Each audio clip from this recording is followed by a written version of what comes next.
Tonight on Piers Morgan Uncensored, one of the most infamous men in the world, Andrew Tate's misogynistic tirades have been viewed billions of times online.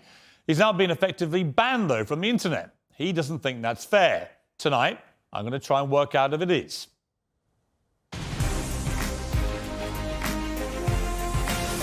From London, this is Piers Morgan Uncensored. Well, good evening from London and welcome to a special edition of Piers Morgan Uncensored. Andrew Tate, one-on-one. He's the most famous man you probably never heard of, with billions of views online. At one point this year, more people were searching Google for Andrew Tate than Donald Trump or Kim Kardashian.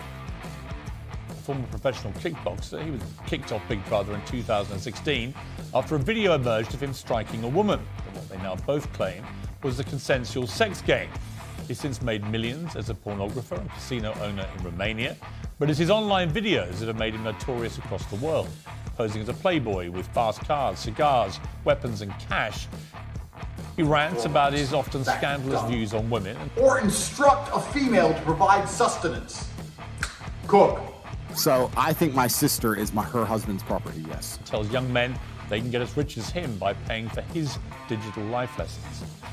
I have 100 business tips I'm going to teach you, which will allow you to make your own money instantly. But amid global media backlash, the net has closed on Andrew Tate. While millions still share his videos, he's effectively banned from the web, booted off Facebook, YouTube, Instagram, Twitter and TikTok. To his fans, he's a misunderstood satirist and the victim of big tech censorship. To many others, he's a malicious misogynist. Tonight, I'll try and get to the truth. Well, some of the opinions Andrew Tate shares in his videos are undeniably deeply offensive. We're going to show you some of them on this show. I think you should see them for yourself, not simply hear what he says about them or what other people say about them. Tens of millions of people across the world follow Andrew Tate, and with a big following comes a big responsibility, as well as a public interest in holding his views to account. If outrageous opinions are read aloud, they can be challenged and exposed for what they are. If they're silenced, the person holding these views can become a martyr. So that's why I invited Andrew Tate to come here tonight, and he joins me now live. So, Andrew, well, welcome, first of all. You come all the way from Romania to do this interview. Correct. What do you hope to achieve from this interview? Why are you here? It'd be interesting to have a conversation with you. You've certainly been the subject of your own divided opinions in the world. There's a lot of people who would say some of the things you say are perhaps dangerous or toxic. So I thought you'd be a good person to speak to about this subject. I didn't know much about you before this year, and then I suddenly became very aware of you, as the world did, because, as I said earlier, you were the number one subject searched on Google ahead of Donald Trump. Yeah. I didn't think it was even possible. Yeah. Why did you get suddenly so popular / infamous, do you think? I exploded. I certainly didn't do that with magic. I've been on the internet for a very long time.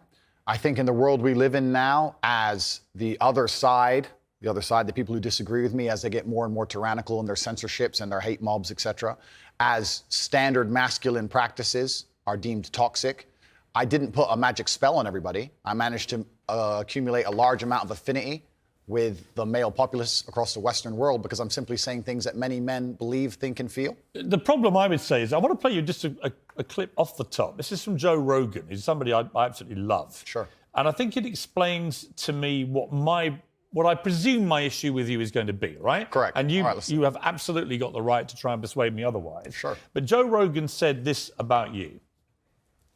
My 12-year-old and my 14-year-old asked me about Andrew Tate. And my what'd you say? 14-year-old What'd you asked say? me, I said he's a legit world champion kickboxer. I go, I like him a lot. Why do you like him? And I was asking him. And they said he says a lot of funny stuff on Twitter and TikTok. He f***ed up with the misogynist stuff. Yes. Because if he didn't do that, if he just did the pro-male stuff. So I thought that was interesting because when I've gone over everything that's been at the centre of the debate about Andrew Tate, I come down with Joe Rogan in the sense that there's a lot of stuff you say I agree with. You know, I've got 3 sons in their 20s. It's not easy, actually, being a young male in the modern world. And I think a lot of the things that you say about that can resonate with them. Yeah. The problem comes with the, 10, 20% or whatever of your output, which on the face of it appears to be blatant misogyny. And when you couple that with your massive influence and huge reach, that is why the social media companies have decided to effectively cancel you. I don't believe in cancellation. I don't believe in censorship particularly. That's why I've invited you to come on the show. But I do think a lot of the things you've said are blatant misogyny. Do you accept that? So you made a very interesting point there. You just said on the face of it appear to be blatantly misogynistic. I understand that on the face of some of the long format content I've made, if you're going to take a few seconds out of hours, chop it up, put it all over social media, accompanied with my massive fame, then things can absolutely not be taken out of context. I do not hate women in any regard. I have no negative relationship with women. No women have come forward saying I've hurt them. I have no criminal record for hurting women. There's no way I can be seen as the face or the devil in regards to how men treat women on the planet. I'm absolutely and utterly the opposite. I believe in protecting and providing. I've been misunderstood. There's been large contingents of people who have tried very hard to purport lies about me. And the truth of the matter is, I've been producing content for a very long time. Hours and hours of videos been cut down to 2 or 3 seconds of clip. Those clips have gone viral and people misunderstand me. But I think you've used this phrase and be taken out of context. And I'm not sure that is correct in the sense that it still comes out of your mouth. And some of the things some of the things you've said, I just think are blatantly. Well, let's do them. Let's hear them. Let's go through some. Sure. Right. So you said this about Me Too / rape. This is probably 40% of the reason I moved to Romania. In Eastern Europe, none of this garbage flies. You go to the police and say he raped me back in 1988. They'll say, well, you should have done something about it back then. Yeah, so the point I was making was obviously at the height of the Me Too scandal, and also if we look at Amber Heard and Johnny Depp, there's been a lot of high-profile cases where men have been accused of things they did not do without evidence, and their lives have been completely and utterly destroyed. Right. When I say these things, people sit and say that, oh, he hates women. I don't hate women. I think rape is disgusting. I would take a stronger stance on rape than the British government. I think these people should face the death penalty. But to sit and say that women without evidence can go forward and just make up accusations against men, even though they've been repeatedly proven to destroy men's lives at will, is absolutely and utterly What about asinine. a woman who was raped back in 1988 and goes to the police? Then the man should face absolute and complete justice. But do you understand that when that clip appears on TikTok as a clip, and all right... As a clip, completely. Okay, but it's still something that came out of your mouth. Do you accept that when that appears on TikTok, a lot of young, maybe not as smart as you, young men, right? Impressionable, teenagers, will read that and go, what's he saying here? Is he saying that rape doesn't exist? No, I completely. I'm not going to sit here as a professional and say that I can't be taken out of context. What I will say is that one small sentence you've taken was from a 1-hour video where I explained that, of course, rape is disgusting. Of course, everybody should be punished for their crimes regardless of when they happen. But people are not perfect, male and female. And if you give women the opportunity to destroy men's lives without evidence, there's going to be a contingent of women who will do that. I'm trying to make a balanced and nuanced argument in a world where people have no attention span. They're going to take a few seconds, put it online, decide someone's good or bad, not be interested in the longer format video. And here I am. No, I'm certainly a person who takes personal responsibility. That's who I am as a person. But we live in a world now with TikTok videos 5 or 6 seconds long. There's no content. Do you think women are the property of men? No. The point I was making... Why have you said they are? Because I made a religious point. I said that when a man marries a woman, the woman's father walks her down the aisle, and hands her away to the man. Traditionally, this is what it says in the Bible. I'm a religious person. I believe in God. I live in the most religious country in the world. So you do think that the woman becomes the men? I think she takes his last name. I mean, let's watch the clip that you said about this so that we can get it in context. So I think my sister is her husband's property, yes. When a bride is walking down the aisle to marry the groom, the father walks next to her and gives her away. True or false? Absolutely. But I've been married twice, as it turns out, and on both occasions, I didn't believe that the woman was being handed to me as chattel, as property. Perhaps the way the reason I'm asked that question repeatedly, and I'm asked in a loaded way. So would you rephrase what you said there? Now, that's an interesting point about phrasing.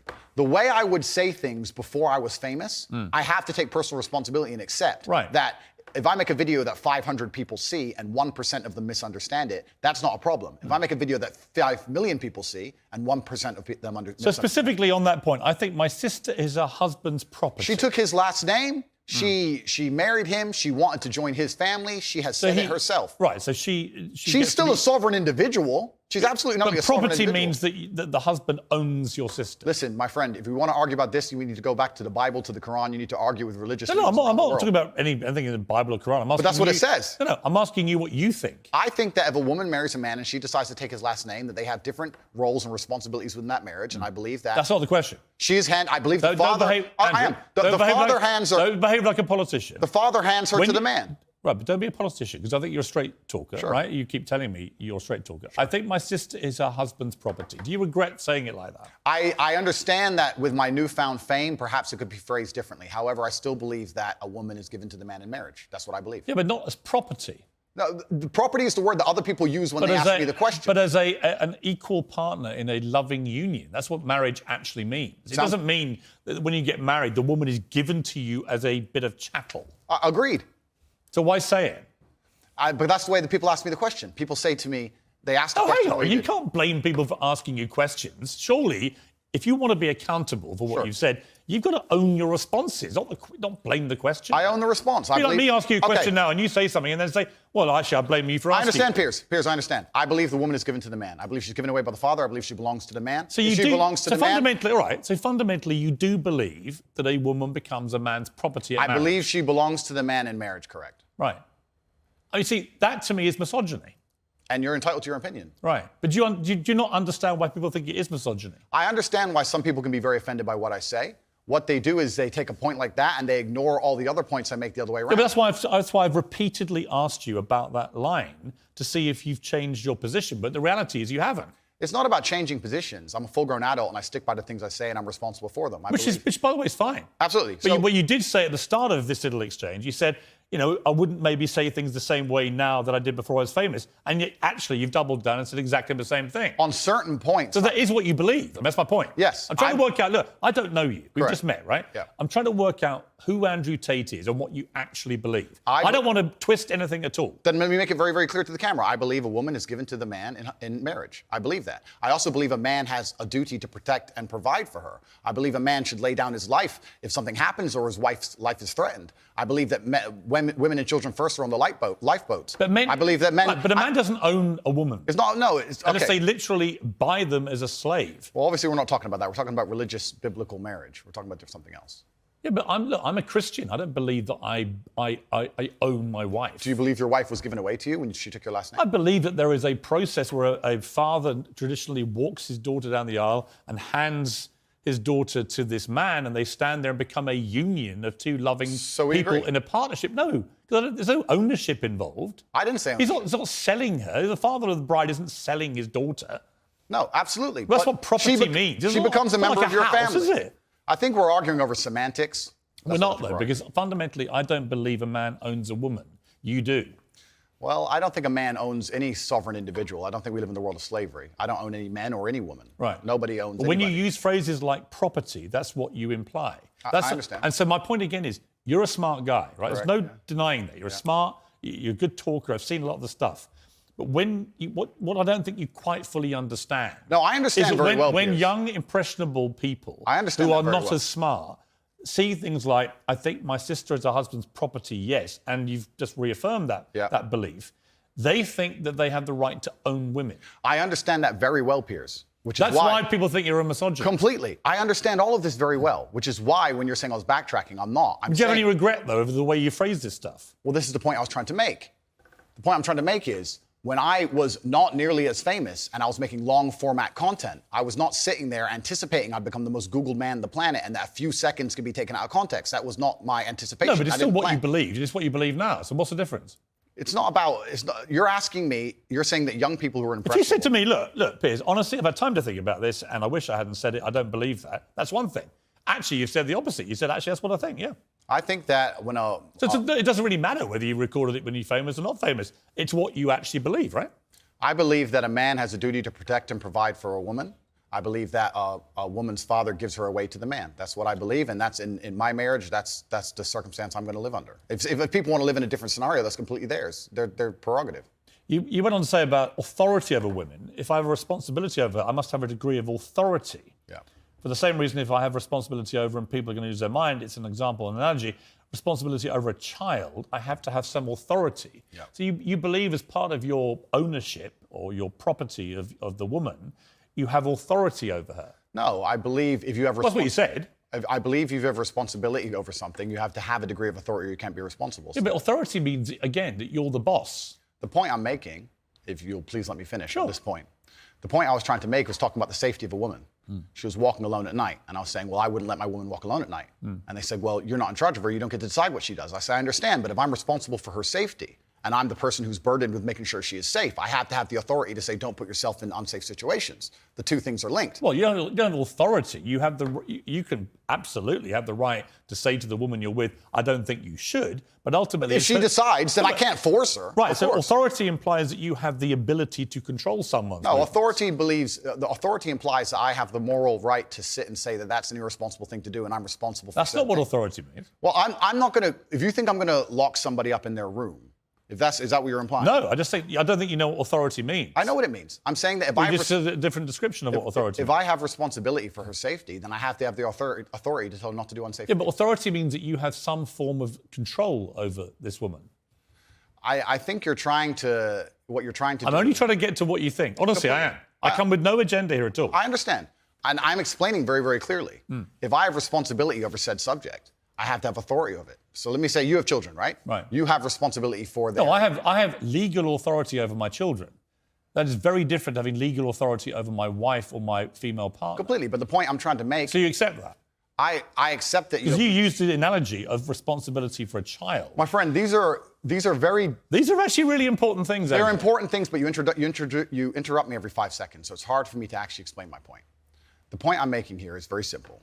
You have children and you're responsible for their safety. So you're going to have authority to say, don't go out at night, perhaps, because you want them to be safe. I have legal authority. You have a legal authority. Yeah. Legal authority. I'm saying that if I had a woman, and the question where you've raised this soundbite from, I was asked about protecting a woman, making sure she's safe. And I would say I wouldn't want her to go out at night on her own because I'm responsible for her safety. And someone said, well, you don't have authority over her to do that. And I said, well, no, I can't force her to stay inside. But if she were to ask me, how do I protect myself at night? I would say, well, you should stay inside. That's how you should do it. I don't have an issue with what So you we just agree. said. No. It's the semantics. No, it's not semantics. And this is where I don't think you quite get why there's a furore over what you say, with respect. Because the semantics point would be if we're saying the same thing in different ways, but we're not. I'm saying to you that when you say I have to have some authority over a woman, I say to you, you have no right to any authority over a woman. You do over a child if it's your child, because you are the legal appointed guardian of that child. Understood. You're not a legally appointed guardian or authority over your wife or female partner. Legally appointed, absolutely not. I agree. However, when it comes to things like personal responsibility or personal safety, men, largely by society, are accepted. We're the protectors and providers. We can sit here and pretend that in the world we live in, if me and my wife were walking down the street and men were to come up and try and attack us, I wouldn't be the one fighting. But we both know in reality I would. Right. I have a degree of responsibility to protect her. So if I have a degree of responsibility to protect her physically, then the point I'm trying to make is I will do my best to make sure she's never putting herself in unsafe situations. Do you wish you hadn't used the word authority? The authority is something that she would give to me. She would come to me and say, how can I make sure I'm as safe as possible? But I don't want to interrupt you. I just want to point out that's not what authority means. If someone gives, a person can give voluntary authority is not authority. No, but that's the point. It's not. Piers. Andrew, stop. Piers, if a woman comes to me and says, I want you to keep me safe, she is handing me authority for her safety. But do you understand the difference between having authority over somebody and somebody giving you permission to have authority? Completely. I never said one is consensual and one isn't. But why are we pretending I do unconsensual things? Because you literally say, I must have a degree of authority. I have to have some authority. And the point about only if I'm responsible for her safety. If I'm not responsible for her safety, I don't have authority. If your position now is that with her permission, I would like to have authority when we go out at night to protect her, that's a different That was thing. always my position. But that's not what you said. But that was always my position, Piers. So again, I simply say to you, It is what I said, though. Do you wish you'd phrased it a different way? No, because we're talking about long format copy where I'm talking about a woman who has come to me and said, you're responsible for making sure I'm safe. I said, well, then I have to make the decisions. When an 18-year-old boy reads, I must have some authority over a woman, what do you think he thinks? Well, I understand that. And I said this earlier when you tried to say I was backtracking, which I'm not doing. No, actually, I'm not. I don't want to. Okay. I'm not trying to gotcha you. Cool. I'm trying to work out exactly what you actually I understand think. with massive fame comes massive responsibility. I understand that a percentage of the population are always going to take everything that's said by anybody out of context. Would you change the wording of what you said? No, I would just encourage people to watch my long format copy and understand it Would fully. you tell an 18-year-old boy you don't have authority over women? Absolutely. You would say that? Unless a woman comes to him and says, you're responsible for my safety, please make sure, keep me safe. Like I see. woman Now says, that, comes to Andrew me. Tate, I can sign up to. Well, then we agree. Yeah, but I don't agree with what you said before. Because you're taking a soundbite from a 2-hour conversation. Yeah, but you haven't been taken out of context, because I've read you the entire sentence. It's very But you've ignored all the context around the sentence, my friend. You can't ignore a sentence that says, I must have a degree of authority. But you can when there's a 2-hour conversation where a woman is telling me if she makes me responsible for her safety, and me explaining, well, if I'm responsible for your safety, I have the authority to make decisions. So yes, you've ignored all the context. Do you respect women? Absolutely. Why wouldn't I? Do you think that 18, 19-year-old women are more attractive than 25-year-old women? I think there's attractive people. That's a loaded question. I don't know. Well, it's not really, is it? I can't. You know why I'm asking you? Of course I do, but I can't sit here and for say. the benefit of viewers who don't know why I'm asking, you said this. In general, this is also one of the reasons men find youth attractive. You want to blow up the internet? I'll blow up the internet right effing now. The reason 18 and 19-year-olds are more attractive than 25-year-olds is because they've been through less dick. People say, oh, you can't say that, but yes, I can. A 19-year-old is more attractive than a 26-year-old woman, and I'll tell you why. Because that 26-year-old has talked to more guys, been to the club more times, been effed and dumped more times, more arguments, more mess, more for me to clean up. That is misogyny. Why? Because you are encouraging a mindset about 25-year-old women that makes them sound out to be infinitely less desirable than 18, 19-year-olds, and having effectively been having too much sex to be taken in a more respectful way. Well, firstly, even if that was the case, that wouldn't be misogyny. But what did you mean by what you said? That's not misogyny because it's not anti-women. I'm saying that an 18 or a 19-year-old woman would be more desirable. Pretty anti-25-year-old woman. Anti-25-year-old women we can argue, but not misogyny. Well, that's misogyny then, isn't it? No, it's not. Well, being anti any woman at all is misogyny. Not when I'm saying that women are beautiful and attractive at a certain age and saying the age. You're saying 18, 19-year-olds are more attractive than 25. Well, than ageist perhaps, but misogynistic absolutely Is that not. but you just accepted it was misogyny. No, I didn't. You said it was misogyny. I'm telling you, no, it's not. So you don't think if you're saying slightly hateful things about a 25-year-old... That's not slightly hateful. Well, it is. You think you say that to a woman's face if she's 25? It's not slightly hateful. So you would go up to a 25-year-old woman and tell her exactly what I just read out? Why would I walk up to a random 25-year-old woman? Because you said it in public on the internet, and it's been listened to and watched by millions and millions of young, impressionable boys. Correct. There was a large panel. There was a conversation. There was hours longs of conversation. There were feminists attacking men for toxic masculinity and attacking me and saying things, and I said things back which were going to antagonize them. Which you've done yourself a bunch of times. I think a lot of allegations of toxic masculinity are not toxic. Correct. I do think that kind of sentence that I just read out, that paragraph, is actually toxic. If you genuinely mean that, and you say you wouldn't say it to a woman's face, but you said it in public about women of that age, I do think that's misogynist. And I think you probably do too. I don't think it's misogynistic. I understand why it can be insulting to You wouldn't say it to a woman's face?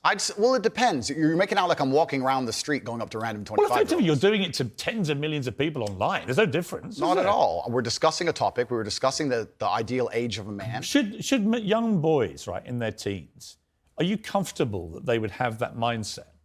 Be honest. I think that young boys in their teens lack life experience. They lack nuance. And they need to be very, very careful what they're digesting online, whether it's my content or anybody else's. Yeah, I think you know for a fact millions of them are digesting exactly what you're saying. Completely. The entire internet, to a degree, I think any subject you can find, there's going to be a whole heap of content. I come back to the Joe Rogan thing, Andrew. Is that a lot of what you say, I agree with. Yeah. Right? I do, genuinely. I've written a lot of stuff you said. A lot of the stuff you talk about, I think, yeah, he's got a good point, right? So we agree about a lot of things. But when I read that kind of thing, I'm like, how much of that is you? How much of that is some act? Do you regret saying stuff like this? I don't. And actually, do you see it as weakness to admit you shouldn't have said something like that? No, I don't live with regret. I think what's happened is that, like I said, long format content, arguments with feminists, arguments with the toxic masculine crowd, arguments with the left, and they're going to take a small clip, small sentence from ours, and they're going to try and paint me as a villain. But I'm not left or right. I don't know what you are, Piers. Exactly. That's my point. But that's my point. And I understand. And you're doing exactly as I knew would happen on this interview, which is because you're a busy man. You're not going to watch hours and hours and hours of video. Actually, I have watched hours and hours of video, and I'm going to come to the stuff where I agree with you, and I'm going to come to the stuff about your censorship, which I have issues with. So this is, it's a long interview, right? Sure. I just thought off the top, you said to me, and you were quite bold about it, well, go on, then let's go through these. And you should keep going. I will sit here and stand by what I said. I believe that on that, I just read to you then. Yeah. Do you wish you hadn't said that? I understand how it's been misconstrued. I understand how it's been weaponized against me. Do I regret it because it's been weaponized and used against me? Well, that's slightly annoying. That's not why I want you to Did I regret. at the time mean what I said in the context of the conversation, which obviously you're not familiar with and the people at home are not familiar with? No, I meant what I said. The 25-year-old women, they've just talked to more guys, been to the club more times, been effed and dumped more times, more arguments, more mess, more for me to clean up. Well, there's a whole bunch of context and conversation around that's been missed, and I don't think I'm missing much context. Well, I encourage people who are interested to go watch it. Right, but I mean, I've just read out 3 sentences on the bounce there. I don't think there's any context I'm missing. I mean, you've made it pretty clear what you think about the difference between 18 and 90-year-old women. I wasn't talking about myself, even. I was talking with a Muslim guy who was on the panel, and he was explaining how youth is very valued in most parts of the world, and why virginity is valued in most parts of the world. The feminists were arguing against it, and I was sitting there, actually, very much like you, a mediator between the two, explaining why, in most of the world still today, perhaps not in the Western world, virginity is coveted, youth is coveted in most of the world, and throughout all of human history. And I was sitting there making the point, explaining why in certain parts of the world they think how they do, well, even though it's very different to the Western world. So I was making a point, mediating between two groups very similar to yourself. The conversation has been misunderstood. They've taken this clip of it and it's been weaponized and used against me. I understand that is because I am now the most famous Google person on the planet. It's inconvenient, sure, but I'm definitely not a danger to women in any regard. I date women 25, 26, 27 years old all the time. None of them are offended by the things I don't think say. you're a danger to women. Of course not. I think the danger, if it concerns you, the danger is the influence you have on young men to have this kind of mindset about women. And that's really where I'm trying to get to what you really believe and how much you've just shot off because you think it's like entertaining and you haven't really given it much thought. And whether now you're a bit older and you've had all the fallout, whether part of you is thinking, actually, if I had, as Joe Rogan says, if you hadn't said stuff like this, you'd probably still be on all these platforms. You'd be massively more popular, massively more famous, massively richer. So I'm really just trying to get to, on the blatantly misogynist stuff, do you just wish you hadn't said it? With great power comes great responsibility. It was certainly said before the great power came. It's inconvenient to a degree. However, like I said at the time, with the context of the conversation, I know that I'm not saying things which I believe to be detrimental to the world. However, they've been misconstrued and they've been misunderstood. If a 25-year-old woman was watching this, would you say, I'm sorry for saying that? Well, I wouldn't want anyone to be offended by anything I say, but I say things. But I say things that offend, and this is the thing that's interesting, Piers. Please let me finish. Yeah, but you're behaving like a politician. But hang on, you could say I'm interrupting. You do, but you're answering a different question to the one I asked you. So, as an interviewer, you're behaving. Okay, you accept that. Let's accept we both got on. Okay. So again, my point is simply, if a 26-year-old woman is watching this and has heard those comments, would you just say to her, "Look, I'm sorry, I shouldn't have said that"? No, I won't. I will say that I am sorry that offends you. However, there's a large contingent of the world. That doesn't mean you're sorry. No, I'm not sorry. That's the point I'm making. I'm sorry if that offends you. However, there's a large contingent of the world that believe that, and I was mediating for a conversation. Parts of the world that believe that about 26-year-old women are parts of the world where women are not allowed out on their own. That's a conversation. They have to wear full burqas. Well, that's a conversation. They're not allowed to drive cars. That's nothing to do with me. But is that the kind of world for women that you? I was mediating a conversation. No, I'm asking you what you think. I don't live in a country where that happens. You're using that as the excuse for why you're not sorry for saying it. It's not an excuse. Is that there are parts of the world where this is fine? My friend. So my question to you is, well, do you think it's fine? I don't think it's fine. I live in a world where... You don't think it's fine? This isn't that hard, Andrew. You can simply say, Piers, you know what? With the benefit of hindsight, I wish I hadn't said it like that. And if a 26-year-old woman's watching, I'm sorry I said that, because that actually is blatantly misogynist. And even though that's a view held by other parts of the world, it's not a view I share. Now, I would respect you more if you said that than if you try and say, well, it's said in other parts of the world, so I'm not sorry. I think that doesn't tell me what you think. Then you need to understand why my content existed in the first place. My content existed because I tried my very hardest to be an absolute and utter realist, especially with uncomfortable truths. I was pointing out that very uncomfortable. Is that a truth? It's an uncomfortable truth in many parts of the world. It's not a truth that I'm happy about. It's not a truth I created. Hang on. You're doing it again. What do you mean that's a truth in other parts of the world? That's what you said. You're not talking about another part of the world. You're talking about what you believe is the difference between 18 and 90-year-olds and 26-year-olds. I was talking about... It's your belief. I was talking about what the people on the panel believe the difference is. So what do you think the difference is? I think the difference is age. What's the difference then? Well, then a 26-year-old's older than a 19-year-old. And so you stand by what you said about talking to the guys, being to the club more times, being effed and dumped more times. Well, you believe that or not? No, there's plenty of 26-year-old women who have been with one man or virgins, of course. So you don't believe that? I don't think that the age is the only thing that's going to decipher how many men and women... Right, so if you don't actually believe what you said, just say sorry. It's not about not believing what I'm saying. It's about you understanding that there's large conversations going on. I'm just reading back stuff you've said. I know and I'm asking you, do you believe it?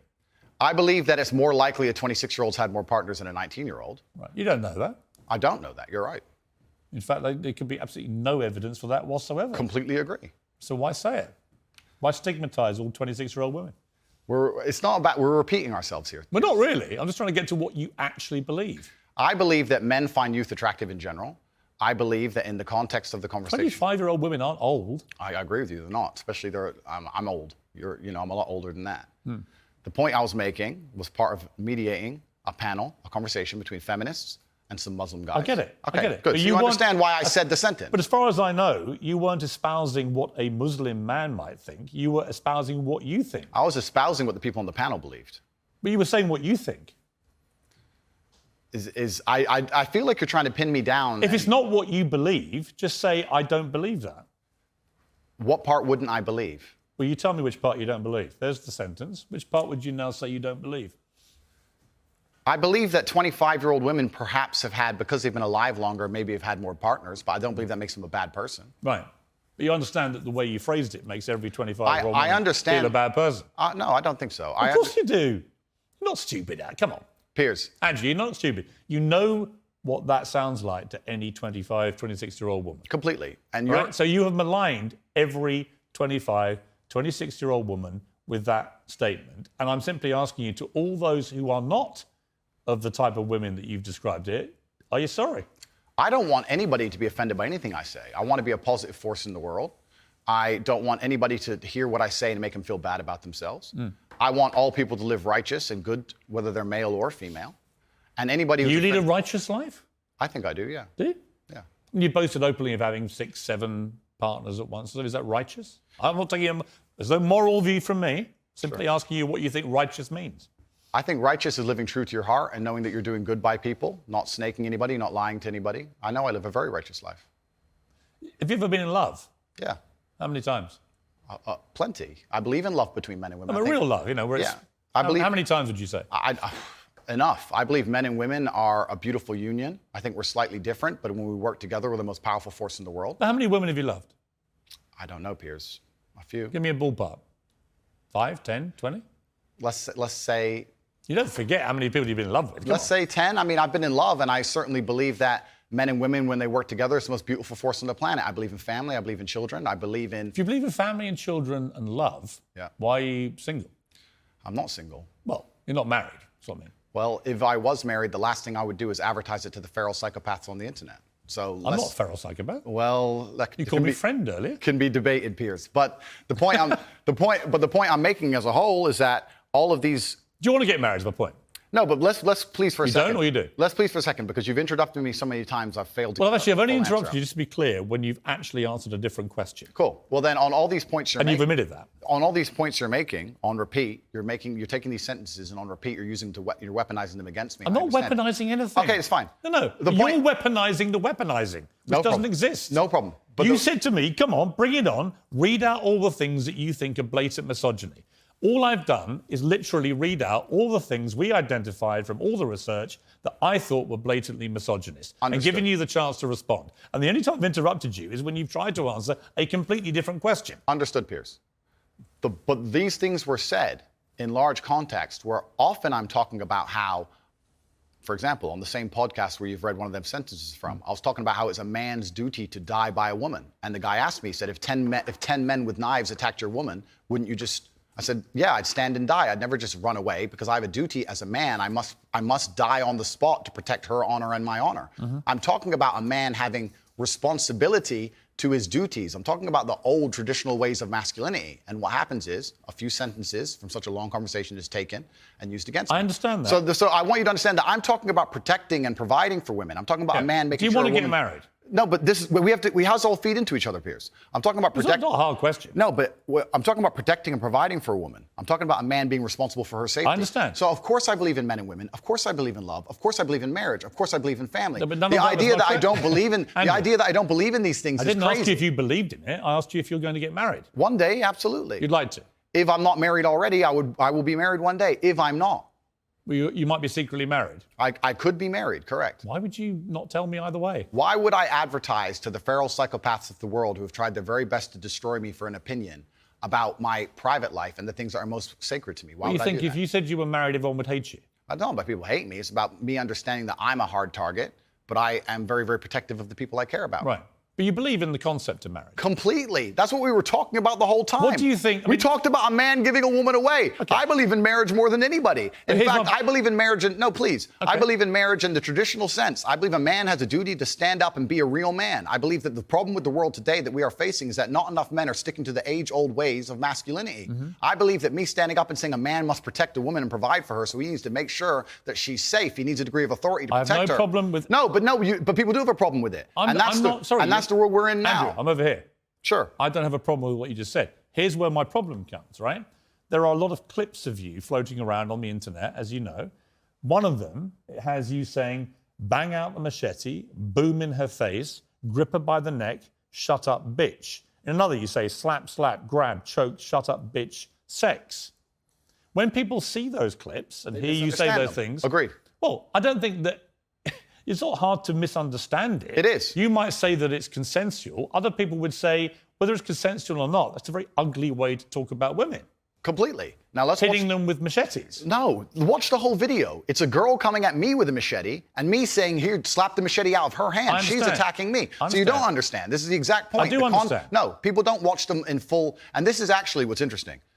And please don't interrupt me on this point. Social media has changed in modern times. YouTube 5 years ago was 5, 6, 7, 8 minute long videos. Now we have TikTok, 10 seconds, 15 seconds, 20 seconds, YouTube shorts, Instagram stories. Now anything you produce that's long form is cut down to very, very short form. They're interested in clicks, they're interested in engagement. Of course. They find But the you most benefited from all they that. find the most controversial clips they can And Andrew, on purpose. You benefited from all that. Everybody benefits from social media views, as do you. Was it the Hustler? What is it I had an online school, called? Hustlers University. Right.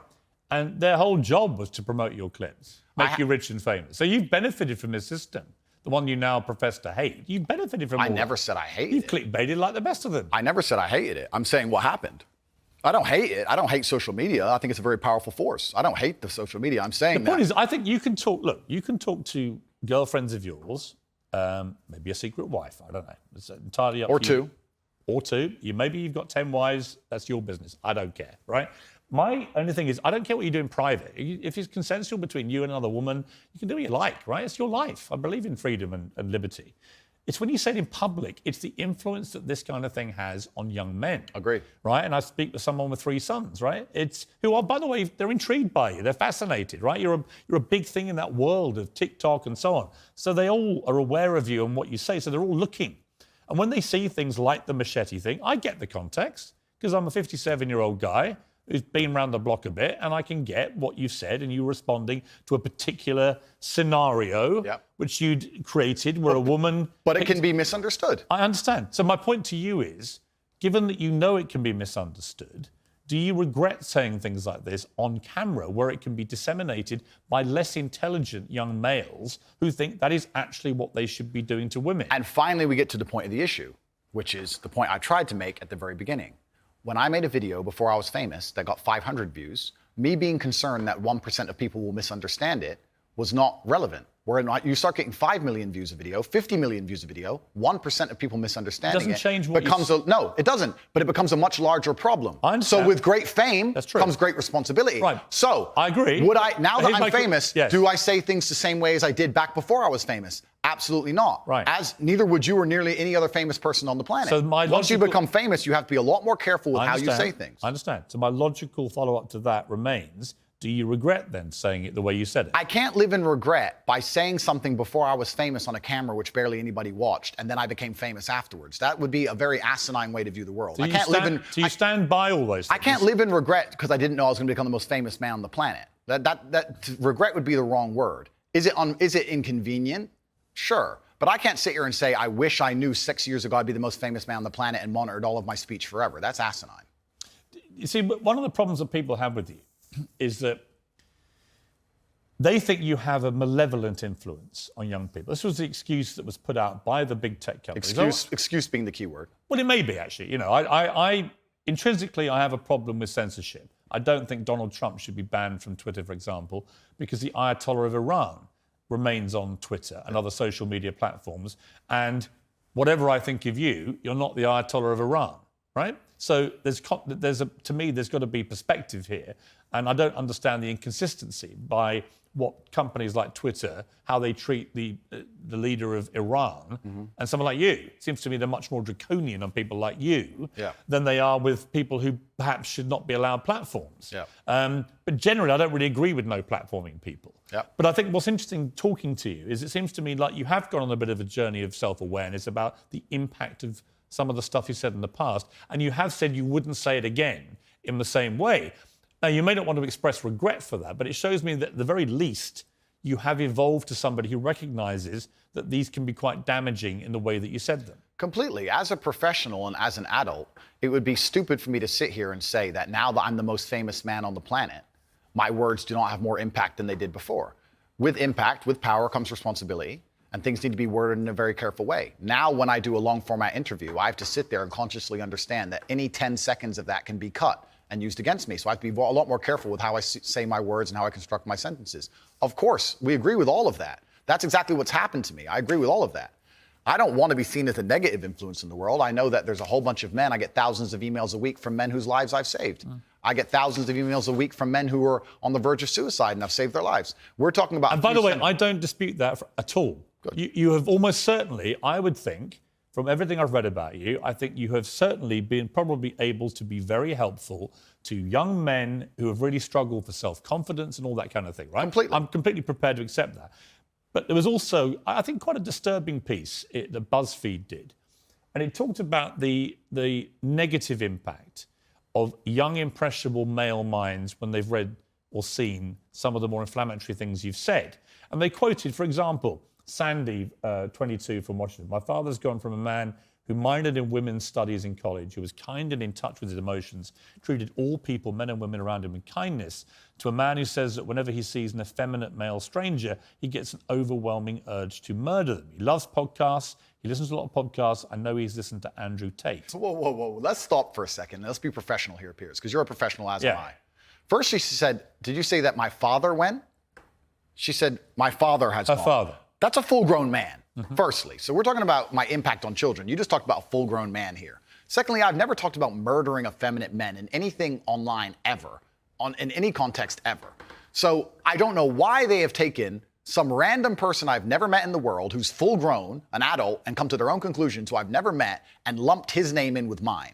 That is absolutely unfair on every level. I didn't read this BuzzFeed. I didn't read this BuzzFeed article, but after hearing the first point, I know it's trash. That is complete garbage. What to is sit your, and say what that is I'm your the view? reason this man believes what he believes. I've seen a quote from you, and you can tell me what you feel here about this. Sure. You talk about people don't want to see men dressed up in dresses. Transgender. That's not exactly what I said. What did you say? I said the reason I am so popular and I'm so famous is that there's a large contingent of men who don't want to wear makeup, who still want to make money, go to the gym, be strong, drive a fast car, be traditionally masculine, and don't want to be shamed for that, and they don't want to be called toxic for that. That is the reason I'm so massively famous. That is what I said. What do you think of transgender people? That's nothing to do with me. I'm not transgender, and I don't understand the issue like they do. They Are you transphobic? Do you consider yourself that?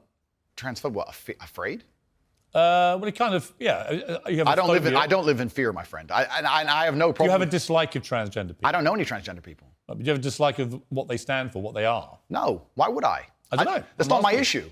That's not my issue. And that's actually quite interesting because when I was attacked, a lot of these stupid articles like BuzzFeed, because it's ridiculous, that first point proves anyone with a brain knows that that's garbage. When they attacked me, they lump a whole bunch of things in together. They say misogynistic, racist, transphobic. They just put them all together at random. No, I'm mixed race. By the way, I don't know where they get these. They just get these buzzwords and put them in a sentence. By the way, I completely agree. It's crazy. And I've had the same thing done to me. Okay, well, and there I'm you go not then. calling you anything. I'm asking you what you personally believe you are. It's not an issue I discuss. What I do discuss is So you support transgender people? I support individual liberty. I'm a libertarian. Yeah, so you support transgender people? Sure. Why not? Exactly, yeah. So, but my point is, as a whole, you're saying that I'm saying I don't want to see men in dresses. I'm saying no. You support gay people? Sure. Yeah. I'm saying there's a large contingent of men in the world who like the idea of the traditional masculine view of the world, who feel happy when they watch 80s action heroes with big muscles and they run around. And there's nothing toxically masculine about having a fast car and a beautiful girlfriend and making a bunch of money. And Nothing at all. Absolutely. And those are the people who are my fans. I and agree. I'm but saying, but the problem is, okay, I'm going to interrupt you just to say this. No. Okay, but you're saying that I have a problem with men in dresses. I'm saying no. The people who watch my I've answered content. that question. You've answered. Yeah, but the people who watch my content don't want to see men in dresses. Clearly, I don't wear a dress. That's the point That's I'm not making. why they're watching your content. No. Because you're not wearing a dress. No, but that's the point I'm making. That's the point I was making. There's a large contingent of men who are not interested in the things that perhaps the YouTube algorithm's trying to feed them. I think there are lots of. look, when you support masculinity and masculine traits, I'm with you, right? Okay, so you agree a man should protect and provide for a woman? Absolutely. Okay, so you agree if you were walking down the street with a woman, you'd be responsible with her safety? Yeah. Cool, absolutely. So if that woman wanted to walk alone at I don't night think I have authority over the woman as we do that. Okay, so let me ask you another question, Piers, because we are professionals. Let's say your woman decided she wanted to take a nice little walk through the south side of Chicago at 2 a.m., and she wanted you to go with her, and you were responsible for fighting and dying on the spot if she was attacked. Don't you think you would say to her, no, we're not going out right now, it's not safe? Yes. Okay, so you'd have authority to make the decision. So No, we I agree. wouldn't. So I we would say, so I we don't agree. think you should. If she decides to, it's her own volition. Well, if she decides, you're not going to stop I have her. no power to stop her. Completely. But you think you do. No, I don't think I have power You to stop her. clearly do. No, I think I have power to make the decision. I think, no, that's not So sensible. if you have the power to make the decision, you have the power to stop her. No, because And if that's she- where we differ. And that's why I think it's interesting about you. I don't think you really think through what you're saying. I think through what I'm saying Because so carefully. Yeah, but Andrew, what Piers. you've literally just said is that you have the power to stop No, her. I said I don't have the power to stop her. I'm not going to lock her in the room. I'm saying that. So if she wants to go on her own, then she's going to go. then But you as a don't have couple- authority to stop her. Okay, but as a couple, if we're going to sit there and decide if we're going to take this. You asked me, would I feel a sense of responsibility for her safety? Absolutely. Agreed. Absolutely. So would let me I finish, have the Piers. power or authority to stop her doing it? No. No, of course not. So let me finish, Piers. You're not going to stop her walking out the hotel. Of course, it's her decision. She's a sovereign individual. My point is that usually in a couple, you'd sit there as a team and you discuss, and perhaps on certain issues, the woman will know more about X and she'll decide X, and the man might know more about Y and he'll decide Y. So I'm saying if we're as a couple and we're sitting there and deciding, as a couple, as a team, and she says she wants to take this late night stroll, I'm going to say, you know what, I'm going to veto this one. I'm going to call veto do you on this one believe because in- it's dangerous, Right. which to a degree would give me, in that particular scenario, a degree of authority. If she said, I don't want to listen to you, Andrew. It doesn't give you authority. If she says, I don't want to listen to you, Andrew, I want to go on that walk, then what can I do? Say, well, then Then you don't have authority. Then I wish you the best, my love. Then you don't have authority. Cool, then it's a semantic argument. Not really. I think It's is. the complete opposite of what you said you had, which was authority. No problem, Piers. No problem. But I think Let we me ask actually. you about what do you believe about depression? Do you believe depression is a real thing? I believe that feeling depressed is real. I don't believe depression as a clinical disease is real, no. Really? Correct. You don't believe people can be clinically depressed? I think PTSD is very real. Unfortunately, I have some friends who suffer from that. I know that feeling depressed is real. I believe that the number one power you have against these things are trying to take control of your own mind and affecting your own life. I believe that it's not healthy to hand over all your power and believe that depression is an outside disease that you can't affect. I know that when I've had difficult periods in my life, and also many of my friends, like I've said, suffered from PTSD and been through terrible things. I've lived a very difficult life, and I know people who have, that the things that made them feel better is when they woke up and said, you know what, I'm not going to allow this to damage me anymore. I'm going to take responsibility. I'm going to get up and I'm going to fight this as hard as I Right, can. and by the way, on that, I agree. So we right? agree. My favourite speech is the Rocky Balboa one. to Okay, the so sun. then we agree. No, we do. Here's where we don't agree. Piers. You don't. No, hang on. You got to let me Sure. interject when I don't agree with you. Sure. Right? Where I don't agree with you is that there's no such thing as clinical depression. There absolutely is. Well- it's a proven scientific medical reality. There's a different argument about have we gone a bit too soft, right, in Yeah. schools and Yeah. all the rest of it. Absolutely. Yeah. Do I think some people moan and whine too much about their lot in life? Definitely. Okay. Are we a victimhood society? 100%. Okay. Is there such a thing as clinical depression? Absolutely. So if and my argument is that if you actually bracket everybody who's not clinically depressed and doesn't have the genuine medical condition, then actually if millions of people are deemed to have depression, the ones who really need the help don't get it. Well, that's my point. Well, that I would agree with. You're right. I think it's certainly an overused term. But you don't accept there is such a thing as clinical depression. No, I don't, And that because- to me is a damaging view. Okay, well, let me explain why. If someone comes to me and says, I'm clinically depressed or I feel very, very sad, I would say the first thing you need to do is stop accepting the identity of a clinically depressed person. Stop accepting you have no control over this. And what you need to do is stop identifying that way, and let's work together to try and fight against it. But there isn't an eminent doctor in the world who would tell you there is no such thing as clinical depression. Who would not tell you that some people is simply beyond their control. Johann Hari wrote a book saying exactly that, my friend. He's not an eminent doctor. No, but he's a journalist. I said depression wasn't real long ago and was attacked for it. Then Johann Hari wrote a book, which What's it got to do with Johann Hari? Because he wrote a book proving me right. Most people... Johann Hari's a journalist. Sure. And my point is that a lot of people who are clinically depressed are suffering with something in their life, and if you fix the problem in their life, perhaps they won't feel depressed anymore. That's not a disease. Yeah, but Andrew... That's situational. Andrew, you're simply wrong. If that's what you believe, Piers, it's what I believe. I don't believe in things that take power away from There is not an eminent doctor in the world Piers, that would agree with you. Piers, do you think you know more than doctors? I can't become clinically depressed. Why do you know? Because I don't believe in it. I can't be haunted by a ghost if I don't believe in ghosts. Well, that's like saying I'm never going to die because I don't believe in it. It's ridiculous. Perhaps, but if it allows me to live a life where I feel happy and content within myself. This is that little area where you lose me. No, I don't lose you. You are, because Piers, somebody with your following says the thousands of people who have emailed me saying my doctor told me I was clinically depressed and it's a disease that I have got in my brain and I can't be fixed. And I started listening to you and I realized that that's not the case and I can fix my own life and you're the only person who has ever helped me. Oh, Andrew. Thousands of people have emailed me that exact email. If you think you are single-handedly curing people of clinical depression, you are living in cloud cuckoo land. I am reading the emails of people who I have cured of clinical depression. You're reading emails from people who have believed you when you say there isn't such a thing, and they've probably never been diagnosed clinically depressed. They just want to go along with what Andrew Tate says. I don't think so. I think your view of that is dangerous. I respect that you think my view is dangerous, and I respect you have the right to view that, to think that. I think that clinical depression, I actually agree with you, is massively overdiagnosed. I've already said that PTSD is a very real thing. I've already said... hang on. Okay. Again, you're misquoting me. I did not say clinical depression is massively overdiagnosed. I said that people who claim to be depressed but don't have clinical depression, I think that is massively overblown, right? In other words, there are a lot of people who just have a bad day and declare, I've got depression. Yeah. And I say, well, have you been to a doctor? Have you been clinically diagnosed? If you have, and you have clinical depression, that's one thing. But if you haven't, we could probably work on some mental strength and resilience skills with you. But a clinically depressed person has an absolutely proven medical condition that is beyond their control. Not according to me and many others, my friend. Well, look, what do you know about it, honestly? I know. You're not a doctor, are you? You're not trained, are you? I'm not a doctor. You're not a psychiatrist. You're none of those things. Sure. You're a guy on the make. He's done very well for himself, spouting stuff off, much of which I agree with, as you've seen in the interview, but some of which is ludicrous, and that's one of them. It's not ludicrous. It is. It's not. If you said to me, we're in a victimhood society, it's got to stop, I'm with you. Okay. But the moment you try and deny clinical depression... I believe feeling depressed is real. I do not believe it's a disease that you catch from the sky and you cannot affect. I believe that no matter what happens, I believe you have control of your own mind and you can fight against it. I believe if you change your circumstances in your life, you may feel different. I'll give you a quick example. I had a guy who emailed me saying he was clinically depressed and he was going to kill himself. I obviously am not a psychiatrist, I'm not a doctor.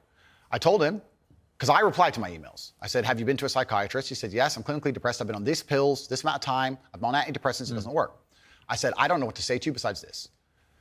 And he said he lost his girlfriend, that's why he became clinically depressed. I said, listen, go to the gym, get a six-pack first. Once you've got a six-pack, email me again.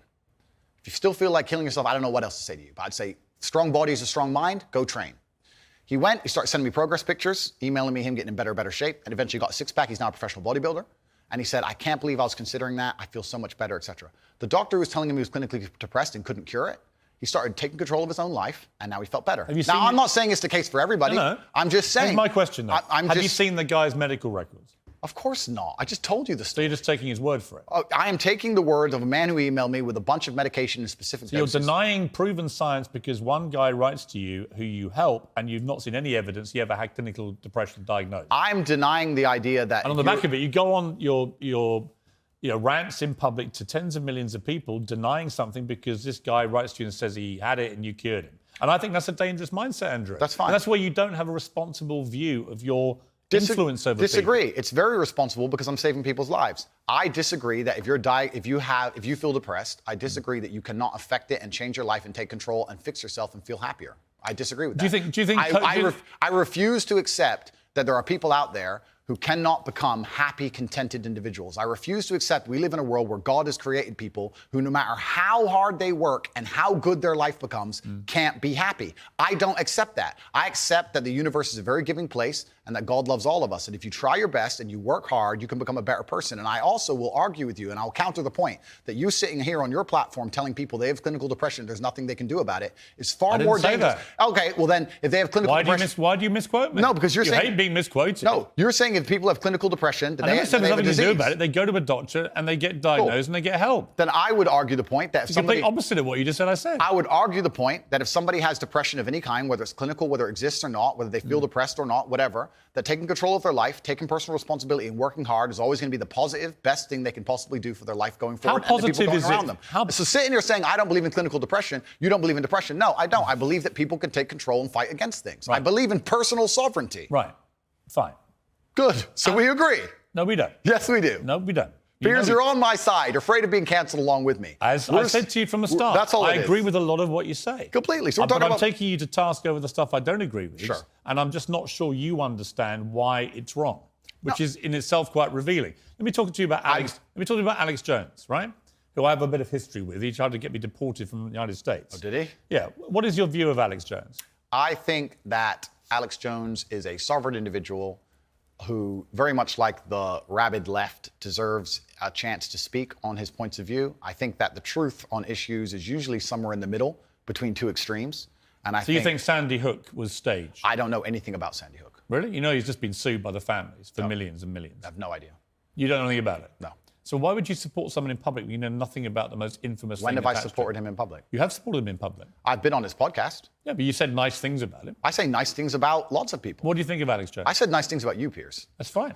So you should. I'm a nice person. So to sit and say that I've been on a podcast and I say nice things about But him you means said I you support his right to speak about things like Sandy Hook. I don't know Sandy Hook. I don't know. And You know what it was it was a mass shooting.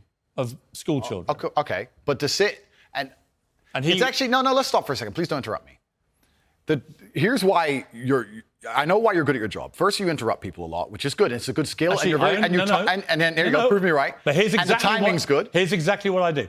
I only interrupt people like you when you either refuse to answer the question or answer a completely different one. Sure. And I want to remind you of what the question was. Fair enough. That's Or fair. when you misquote me back, which you've done repeatedly through the interview, where you say, you see, Piers, you agree with me. And the viewer who's been watching will go, no, he didn't. Cool, no problem. The other thing you do is you try and set these traps like now. So you're saying What's the trap you think I'm setting? You're saying that I agree with every single point of view a man has. I literally didn't say that. You're saying, well, you support Alex Jones. Why would you misquote me? Because you're saying you support Alex Jones and you said you've been on his podcast and he said this. I don't know What do you think of Alex Jones? I don't know everything he said. What do you Piers. think of him? I think on his podcast he was cordial. I think he was professional on his podcast. I've also done podcasts with rabid leftists and people who openly hate me. Is it wrong? I do a podcast circuit. Okay. So and I don't know everything he's ever said. When somebody like and I don't know what you're trying to get me here because I did a podcast. If you let me get a word in edgeways, I'll tell you. It's a lame trick. If you let me get a word in, I will tell you. Let's go. Alex Jones said that Sandy Hook didn't happen. It was staged by actors. Okay. This compounded the appalling grief of the families of those poor 20 children who were gunned to pieces by a lunatic with an AR-15 semi-automatic rifle. They were already grief-stricken beyond belief, and this guy poured petrol onto that grief quite deliberately to make a huge amount of money from his InfoWars fake news bullshit. And as a result, a lot of the families have now sued him, and they've won, and he's going to have to pay back tens, maybe hundreds of millions of dollars in damages to these families. And quite right, it won't do anything about the pain he caused them. Some of them actually had people turn up outside their houses with guns because Alex Jones had told them that these parents were making it all up. They were all staged actors. It was all run by the government. So I simply say to you, now I've told you that, what is your view of Alex Jones? I don't see why any of that has to do with me. It's very interesting. I've done the guy's podcast. I know him well. He was professional and courteous to me. When I meet somebody and they show me respect, I show them back respect. That's what I do, as I did with you. You respect him? If somebody shows me respect, I show them respect back. So if Adolf Hitler showed you respect, you'd respect him back? That's a stupid question, Piers. It's not. It's a logical extension of your argument. No, if in 1931 I was walking through Germany and a man come up to me and said, sorry for bumping into you, I'd say, sorry, no problem, mate. I'd show respect back. What if- I don't know, what are you trying to say? That I sanction the Holocaust? You literally just said if somebody respects you, you respect them back I say if somebody automatically. shows me respect, I show respect back. That's a good way to go through life. Whoever it is. If somebody shows me respect and is courteous to me, I'm courteous back. How Yes. can you respect somebody who caused such misery and pain to Sandy I have Hook no idea the specifics of the thing you're discussing. I don't understand any of it. Well, when you I don't go- know anything about it. when you You've go- told me your version of events. When did you go on the podcast?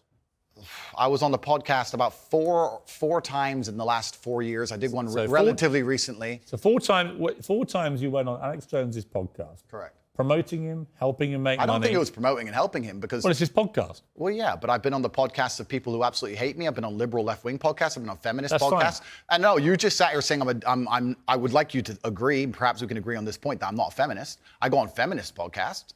I do a podcast circuit. I do You're not a feminist? No, I don't know. What do you think a feminist is? Well, let's not change subject here, Piers. Stay on the Hang subject. on, you mentioned feminism. Completely, but you're What trying you said- you're you trying said- to get away from the point, because what you did is you're trying to say, because I did a podcast, I sanction all of this person's views. And I'm saying I do 5 podcasts No, a week. I'm I do saying 5 podcasts a week, and I don't sanction 100% the views of any other person on the planet, because I'm an individual, and he has an individual views, as Right. do you. So I don't know why you're trying to come at me Would with you- one of his views and pretend that's something to do Because with it's me. a pretty big view. No, but and it's a become lame huge- trick, Piers, and you're better than this. Not So a let's lame move trick. on. Would you, It's if Vladimir lame. It's if lame, Vladimir and let's move on. Putin had a podcast, would you go on it? Sure. You would. Great. Okay, then we know what you're talking about. If Vladimir Putin had a podcast, fine, I'd go on that's it. fine. If Joe Biden had a podcast, I'd go on it. If a feminist has a podcast, I'll go on it. If Piers Morgan has a podcast, I'll go on it. If Alex Jones, I don't see the point you're making. There's no point here.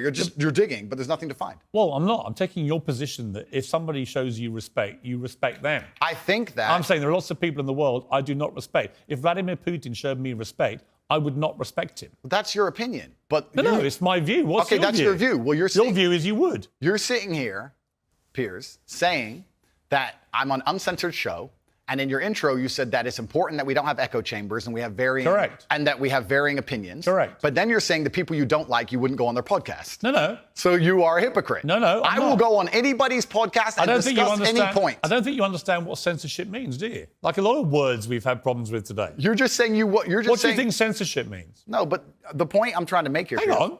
What do you think censorship means? Don't hide from the fact that you're saying you will only do podcasts with people you like. Why do you think that's censorship? No, that's your prerogative. My prerogative is What does it do with censorship? I'll discuss opinions with anybody, and I've done hard left wing. Why are you not asking me about the podcasts I've done for the people who are hard liberal By the left way, wing? I don't care whether they're left or right. Okay. Extremists to me are all nuts, right? Then we agree. Yes. So perfect. Good. Next subject. All right. Here's my next subject. It was a very serious case here. Jesus. And before you move on, sorry, Piers, but before you move on, I do find it kind of disingenuous. And I know we're on a show, and I don't have a personal problem with you, but it is kind of disingenuous to try and sit here and lump me in with some school shooting. That's nothing to do with me. That's That's nothing to do with me. On any level. Let me respond. On any level. Let me explain. Like you just said, you've been on this podcast 4 times. In 4 years. Since he said the whole thing was staged. I don't know when he said And I think the fact that a smart guy like you wants me to believe you had no idea that Alex Jones, who's been in the news now for the last 2 years for being sued by these families for the most heinous thing imaginable of pouring petrol onto their grief by claiming that shooting was staged. The fact that you're pretending you didn't know about any of that. It's not about pretending and I you've didn't know. been on his podcast 4 Piers, times, Piers. supporting him and making him money. So damn right I'm going to call you out on it. When I do a podcast, if you think I spend time analyzing the point of view of that person and everything they've ever said You should. for years beforehand, It's not years, it was minutes in most cases. years and years. When did you last go on his...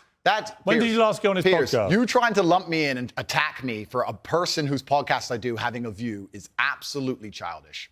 Because I've done a bunch of podcasts with people. you would do a podcast... I've done a bunch of podcasts with people who are advocating for things that I do not agree with on every single level. In fact, most of my podcasts are me disagreeing with people. So it's completely crazy that you're trying to lump me in with that. That's cheap. I think That's cheap. You are completely misconstruing the point of what I'm saying.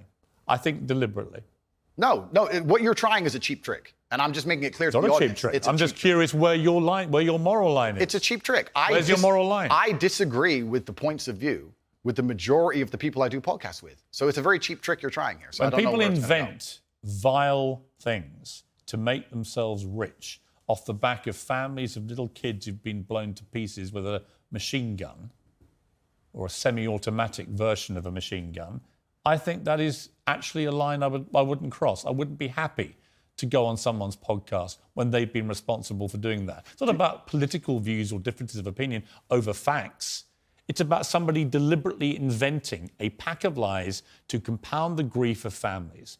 And I'm curious, you don't think you have any need to go down any kind of moral quandary about people like that before you continue to allow them to use you for their own promotion? He didn't use me. He didn't use me for Why his does he have you on the promotion. podcast? Because we disagreed and discussed points like we're doing with you right now. Did you call him out on that? Are you using me? We didn't discuss that. I'm not using you. I'm giving you a platform most people aren't giving you right now to show the world who you really are. Fantastic. So neither of us are using each other. I'm here on your show. I'm providing you with content. You're giving me a platform.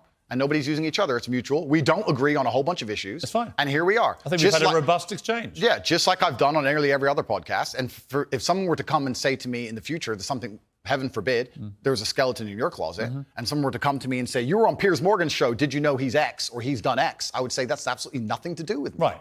But I make the same point protecting you. I don't know what you do. I don't know your personal life. I can guarantee one thing. I will not be inventing stories about the families of kids. I hope not. I hope you're a righteous person. I'm not claiming to be a righteous person. I don't know. I'm just saying that I just think it's interesting that you have no moral compulsion about going on people. It's not about moral compulsions. It's about I don't know what you do, Piers. You could have a bunch of skeletons in your closet, my friend. I don't have a clue. I'm here on your TV show. I'm sure we all have lots of skeletons. Let me ask you this. Interesting about the feminism thing. Sure. Do you identify as a feminist? I think that women and men are fantastic. Both of us are fantastic. I think women reproduce. I think women need to be respected, protected, provided for. I think that modern feminism is kind of hard for me to even truly understand. What do you think it means? What is feminism? I think that the idea of feminism is that men and women are equal under the law. And do you believe that? Completely. We should be treated completely equally. Yeah, but we are equal under the law. Wouldn't you agree? Not really. I think there are still some issues in the world where, certainly in workplace, the gender pay gap remains. They're not treated equally in most cases, women. Well, that can be discussed, the gender pay gap. I think that's already been discussed at length. I think that there's actually... You think women should go to work? I think women should work completely. You do? Why wouldn't they?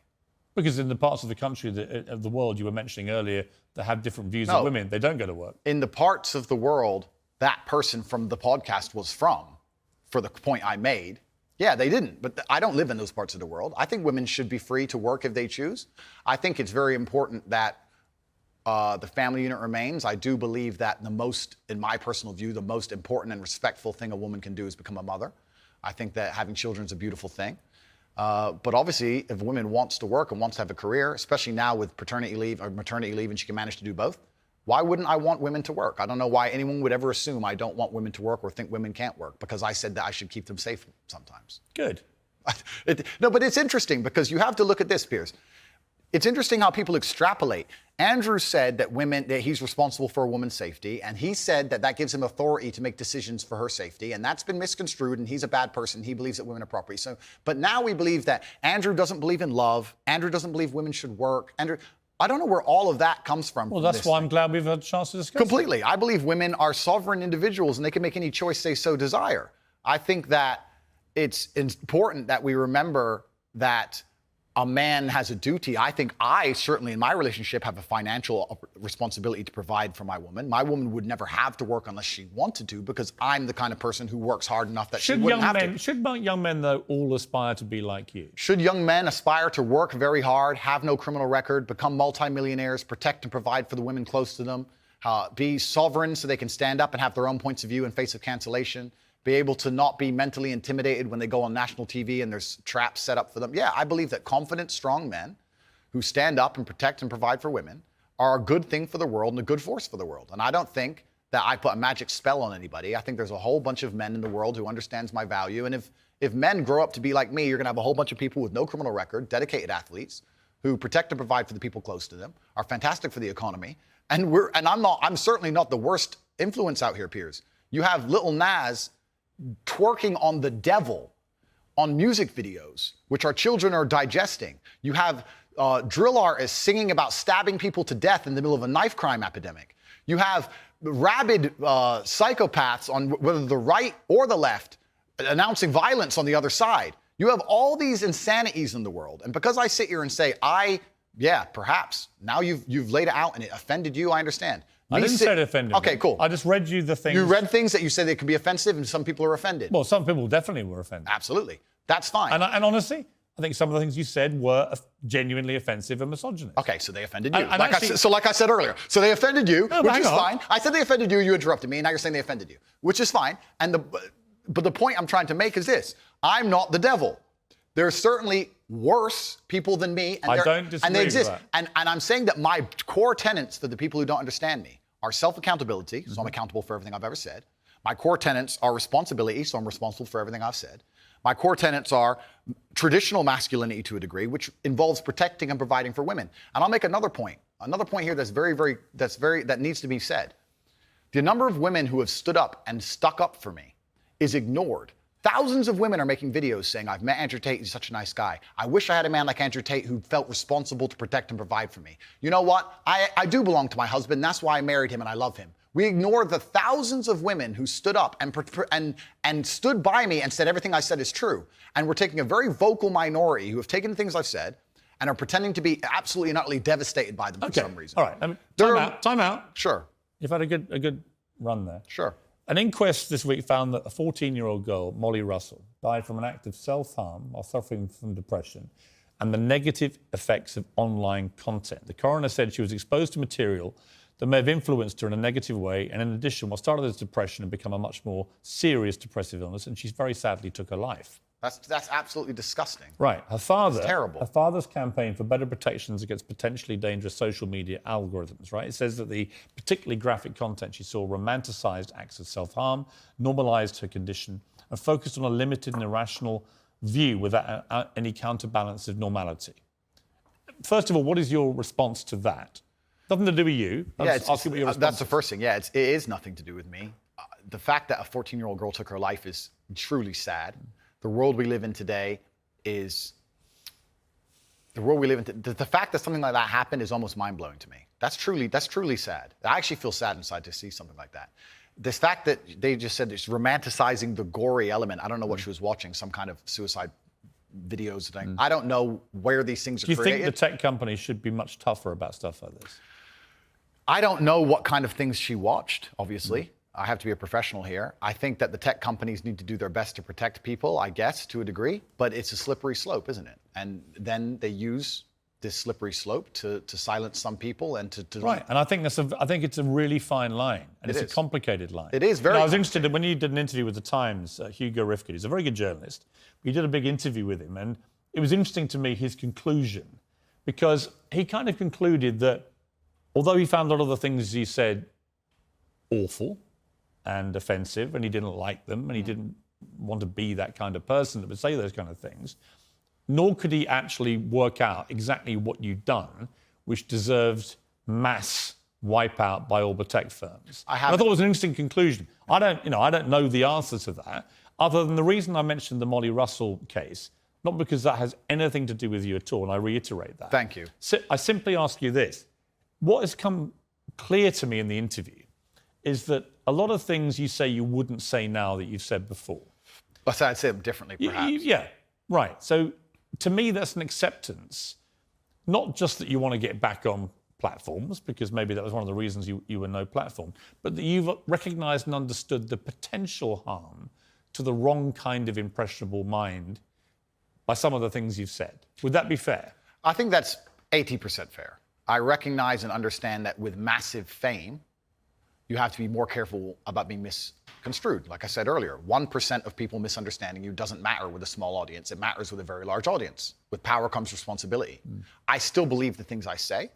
I do not want to be a negative force for the world.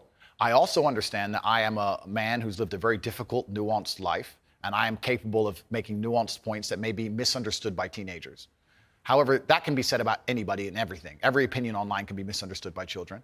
Trying to protect children from the internet is a very interesting subject in and of itself, because I would argue that 80% of the content on the internet can be negative or detrimental to a young mind that doesn't understand the world. Yeah. I'd argue that all of it. We just talked about music videos and dancing on the devil and all this stuff. This stuff is dangerous. By the way, I think you make a very good point on that. So, a lot of these rap stars, the lyrics, the videos, I think, far exceed anything that you've been accused of doing. Completely. Because in a lot of cases, some of them promote non-consensual activity with people, right? And I just think that crosses a line you have, as far as I've seen, you haven't crossed that line. No, I haven't. And this is the thing. And I've been vilified, not because of the things I say, because much more extremist content already exists on the internet. I think the reason I've been attacked and vilified is because of the popularity, because I became so massively famous, not because of what I was actually saying.